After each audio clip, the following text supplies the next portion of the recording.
तो भाई आज फिर थोड़ा सा गणित करेंगे। एक तो कुछ दोस्तों ने बोला है कि गुरुजी गणित जरूर कीजिए, कुछ मज़ा आ रहा है इसमें। और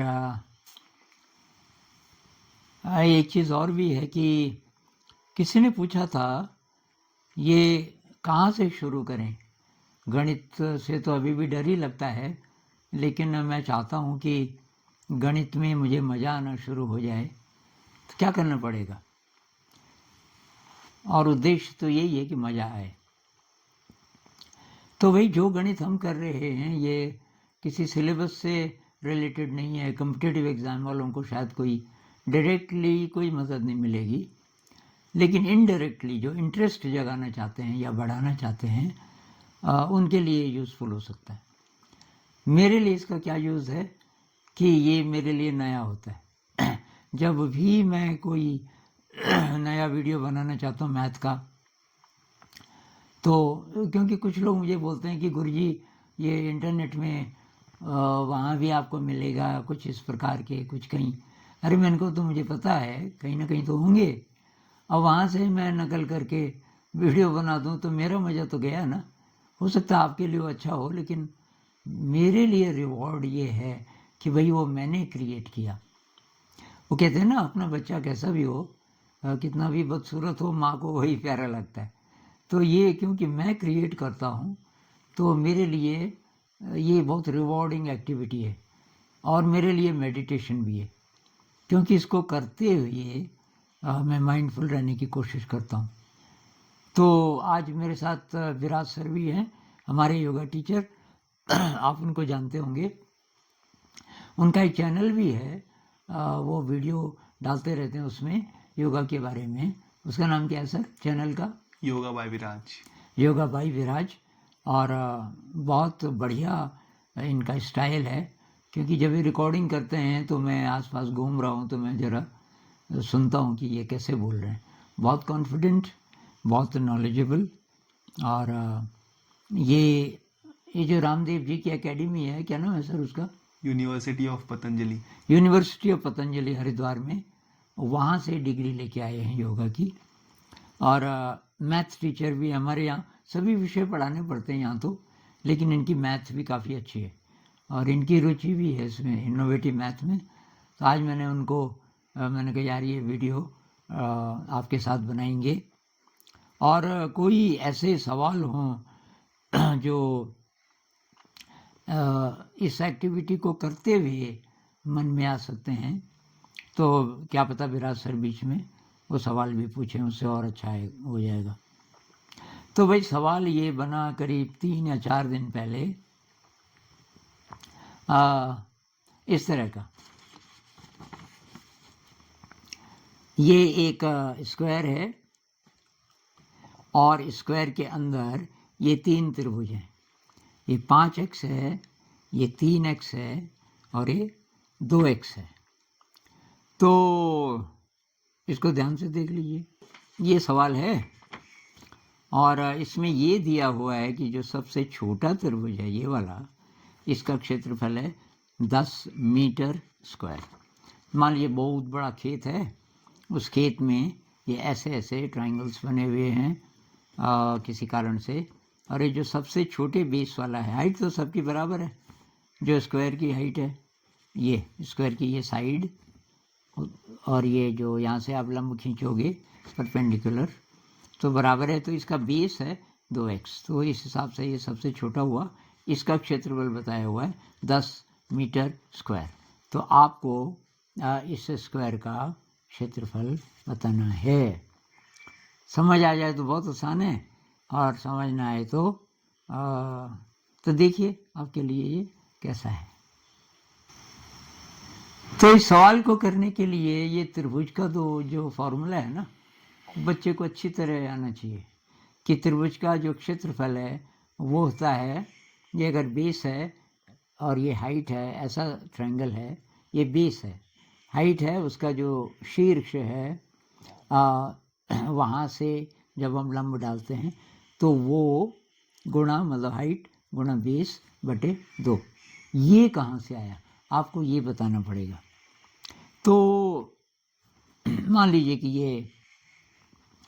ये है वो हमारा जो सवाल है, मैंने उसी साइज़ का ये काटा है और इसमें मैं एक ट्रायंगल काट रहा हूँ। अब देखिए ये साइड और ये साइड अगर स्क्वायर है तो दोनों बराबर हैं। ये आयत भी हो सकता था, रेक्टेंगल, लेकिन इस केस में स्क्वायर है, कोई फ़र्क नहीं पड़ता। इसके मैं अगर दो हिस्से कर दूं,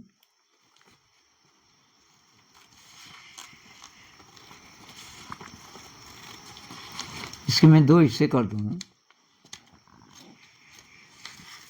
तो स्क्वायर का एरिया था बेस तो इसमें साइड बोलते हैं ना, साइड इनटू साइड। तो ट्रायंगल का क्या होगा, इसका आधा है ना, ये इसका आधा है। क्या सबूत है भाई? सबूत ये है कि आप ऐसे करके देख लो, सटा के।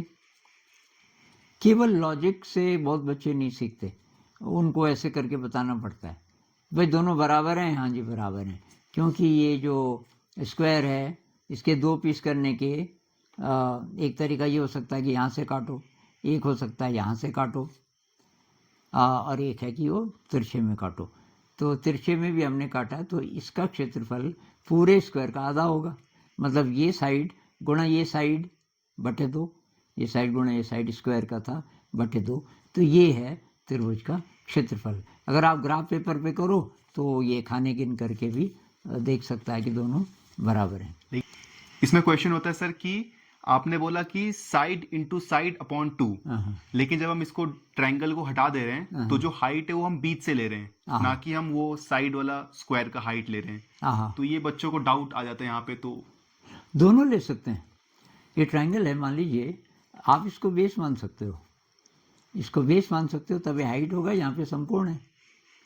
ये तो हमारी मर्जी है ना, मैं इसको ऐसे पकड़ूं तब ये बेस होगा। लेकिन अगर ये बेस है भी तो ये जो हाइट है ये इसका आधा है, तो ये डायगोनल है, जितना इसका डायगोनल है उसका आधा ये है। तो एक और सूत्र होता है जो स्क्वायर का ना, उसमें तो अभी तो नहीं जाएंगे। स्क्वायर का एक एरिया का सूत्र होता है कि डायगोनल मल्टीप्लाइड बाय डायगोनल बटे दो। तो यहीं से आया, डायगोनल मल्टीप्लाइड बाय डायगोनल का आधा बटे दो ये, और ये भी डायगोनल इंटू डायगोनल का आधा बटे दो, और दोनों को मिला के तब ये हो जाता है डायगोनल गुणा डायगोनल बटे दो। तो ये आप सही बोल रहे हो, लेकिन हम इसको इजी बनाने के लिए ऐसे पकड़ेंगे। लेकिन इसमें एक सवाल और कि अगर ये समकोण ना हो तब क्या होगा। तो मैंने एक और ट्रायंगल बनाया है, ये वाला। मान लीजिए कि इसको ऐसे पकड़ना पड़ेगा मुझे, दिख रहा है सर? Yes sir. ये जो सफ़ेद ट्रायंगल है स्क्वायर के अंदर ही है, इसका क्षेत्रफल अगर पूछा जाए और हम बोलें कि भाई वो तो था स्क्वायर का आधा, अभी जो हमने किया ये वाला तो हर एक स्क्वायर का आधा था, क्या ये सफ़ेद ट्रायंगल इस पूरे स्क्वायर का आधा होगा? लॉजिकली तो होगा, लेकिन लॉजिक से बहुत सारे बच्चों को पूरा विश्वास आता नहीं, क्योंकि अब दिख तो रहा नहीं कि आधा, अब ये बच गया, ये बच गया, ये दो त्रिभुज बच गए अलग अलग साइज़ के। तो अब क्या करें? तो मेरा सजेशन ये है, टीचर्स को थोड़ा मुश्किल तो आती होगी अगर ये करना पड़ जाए। आप जब देखो ये काट के ये करके नाप के इसमें टाइम लगता है ना, पर ये रिवॉर्डिंग है कि भाई बच्चों को समझ आएगा। तो आप बोलो भाई देखते हैं, तो इन दोनों को अलग कर देते हैं और देखते हैं ये इसके ऊपर। ठीक है, तो हम ये पता करेंगे कि जो सफ़ेद ट्रायंगल है क्या ये इस स्क्वायर का आधा है। करके देख लेते हैं। सफ़ेद ट्रायंगल को अकेला छोड़ देते हैं। अब इन दोनों का क्षेत्रफल क्या इसके बराबर होगा? अब एक तो तरीका है कैलकुलेट करो इसका बेस कितना है, इसका बेस कितना, अगर हमें पता हो। लेकिन हम ये भी कर सकते हैं, और इसमें बच्चों को और भी ज़्यादा मज़ा आएगा, कि हम इसके ऊपर फिट कर सकते हैं। जैसे कि ये यहाँ तक ये आ गया और इधर ही आ गया। अब आप देखिए कि एग्जैक्टली इसके ऊपर फिट हो गया, एग्जैक्टली। आप ऐसा भी कर सकते हो कि इसके ऊपर इस सफ़ेद को फिट करके देखिए और आप देखोगे कि एग्जैक्टली फिट हो रहा है। तो इससे बच्चों को विश्वास आ जाता है कि भाई कैसी भी शक्ल हो, अगर स्क्वायर के अंदर कोई ट्रायंगल ऐसा है कि पूरा जो नीचे की साइड है स्क्वायर की वो ट्रायंगल का बेस है और जो हाइट है वही इनकी भी हाइट है, तो फिर कैसा भी एक ट्रायंगल बना दो वो स्क्वायर का आधा होगा। ये बात जब स्टैब्लिश हो जाए और आप उनको एक्टिविटीज़ दोगे, बहुत प्रकार के वर्क दोगे और एक ग्राफ पेपर भी ज़्यादा अच्छा है, और दूसरी तरफ उसको गिन के भी बता सकते हैं। बहुत लोगों को इसमें ज़्यादा मज़ा आता है कि गिन के भी उतना ही हो रहा है। अब कोई बच्चा आपको ये भी पूछ सकता है कि अगर एक से ज़्यादा ट्रायंगल हो तब क्या होगा? एक से ज़्यादा ट्रायंगल हों तो मैंने यहाँ पे ये बनाने की कोशिश की है। ये मैंने काटे हुए हैं पीस पहले से ऐसे, और उनको नंबर भी दिए हुए हैं, ये बाद में नंबर काम आएंगे 1 2 3 4 5 और ये 1 3 और 5 को मैंने रंग भी कर दिया पर्पल।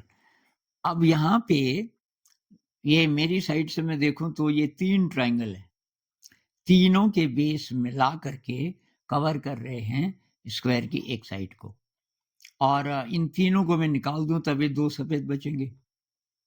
क्या इस केस में भी ऐसे ही होगा कि जो 2 नंबर है सफेद और 4 नंबर ये 2 ही हैं सफेद वाले, इन दोनों का क्षेत्रफल और ये 3 पर्पल हैं इनका क्षेत्रफल क्या बराबर होगा?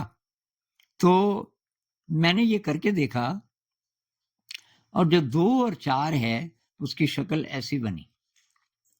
2 और 4 को अगर हम इसमें फिट करें तो इसकी शक्ल ऐसी बनी। तो कैसे होगा? 2 ग्राफ पेपर पे किया मैंने, 2 और 4। अब या तो सुलटे में आएगा या तो उल्टे में आएगा।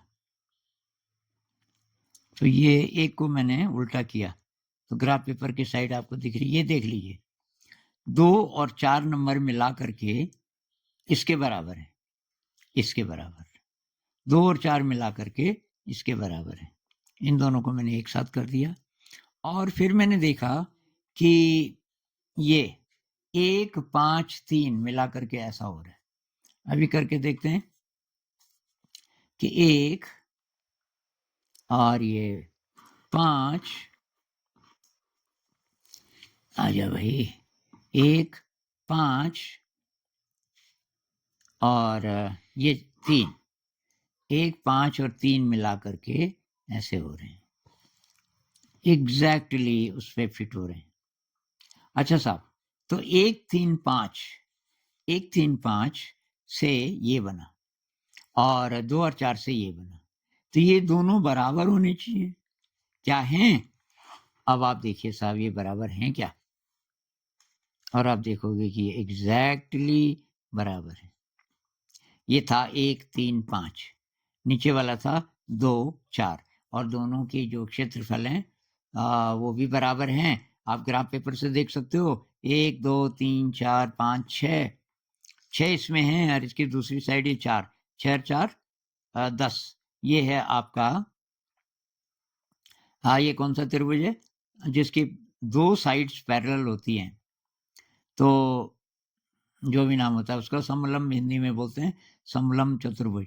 तो उसका होता है कि समांतर भुजाओं का योग, तो ये 6 और 4 10 बटे 2 मतलब 5 गुणा ऊंचाई, ऊंचाई इसकी 10 है, 1 2 3 4 5 6 7 8 9 10, तो 6 4 10 10 का आधा 5 5 10 की 50, 100 का आधा, इसका मतलब वो स्क्वायर 100 का था।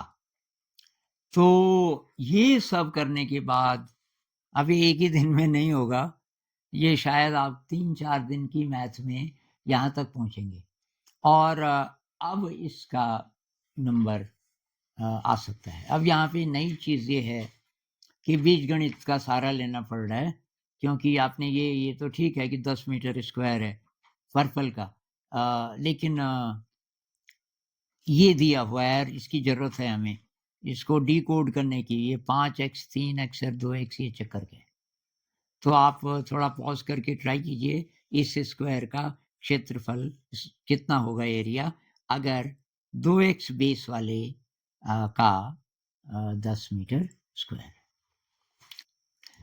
तो आपने ट्राई कर लिया होगा और जिन्होंने निकाल लिया इसका हल, उनको लग रहा होगा यार इतना सरल, और पहले कई बार कई लोगों को मुश्किल भी लग सकता है। तो भाई ये स्क्वायर है, ये साइड जितनी होगी उतनी ये साइड भी होगी। तो 5x 3x 2x, 5 और 3 8 और 2 10x, ये भी 10x होगा, ये भी 10x होगा। तो मैं लिख देता हूँ, ऊपर लिख देता हूँ 10x, इधर भी लिख देता हूँ 10x। तो इसका क्षेत्रफल कितना होगा? स्क्वायर का क्षेत्रफल होगा ये 10x गुणा 10x, मतलब 100x स्क्वायर। अगर हमें x का पता चल जाए तो हो गया सवाल। अब x का पता हमें इससे चलेगा, तो हम बोलेंगे कि ये जो पर्पल सबसे छोटा त्रिभुज है, बैंगनी रंग है तो रंग का उपयोग करेंगे, बैंगनी त्रिभुज का क्षेत्रफल या एरिया, अंग्रेजी वालों को आशा है कोई दिक्कत नहीं हो रही होगी, तो कितना होगा? बेस 2x गुणा हाइट है 10x, क्योंकि जितना ये है उतना ये है, 5 और 3 8 और 2 10x बटे 2। इसको सिंप्लीफाई अगर हम करें तो 10 दूनी 20x स्क्वायर बटे 2, यानी कि 10x स्क्वायर। 10x स्क्वायर है इसका क्षेत्रफल, लेकिन वो तो दिया हुआ है 10 मीटर स्क्वायर। इसका मतलब 10x स्क्वायर बराबर 10 मीटर स्क्वायर। तो 1x स्क्वायर बराबर कितना होगा? 10 मीटर स्क्वायर में 10 का भाग दे देंगे बटे 10, 10 से 10 कटा तो बराबर 1 मीटर स्क्वायर। तो x बराबर 1। अब इसका वर्गमूल निकालेंगे ना, x बराबर 1 मीटर स्क्वायर का वर्गमूल। 1 का वर्गमूल क्या होता है? 1 ही होता है, 1 मीटर। x बराबर 1 मीटर। इसका मतलब क्या हुआ कि ये है 2 मीटर। इसको मैं दूसरी इंक से, अच्छा दूसरी इंक है, 2 मीटर है ये 3 मीटर है, ये 5 मीटर है। तो 5 और 3 8 और 2 10, इसका मतलब ये 10 मीटर है। इसका क्षेत्रफल क्या होगा? 10 गुणा 10, 100।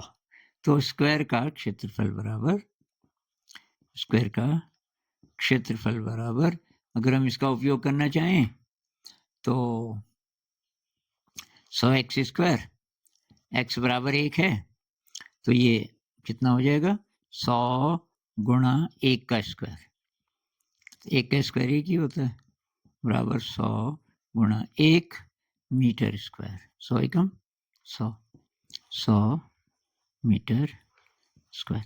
अब तो सब बहुत आसान लग रहा होगा आपको, लेकिन हमने अभी तक ये जो किया ट्रायंगल को समझने के लिए कि ये इस बेस पे कितने भी ट्रायंगल हों, हमने 2 ट्राई किए, अब ये 3 हैं, तो अब बच्चा समझ जाएगा भाई 3 से ज़्यादा भी होंगे, तो अब यही सिद्धांत इस पे लागू होगा। कितने भी ट्रायंगल हों सारे बेस को कवर करते हुए, तो उन सब का जो एरिया है वो जोड़ करके उतना ही होगा जितना कि ये जो नीचे सिर वाले हैं इनका होगा, और स्क्वायर का आधा होगा। तो ये अगर पता चल जाए बच्चे को तो बहुत सारे सवालों में उसको मदद मिलेगी। नमस्कार।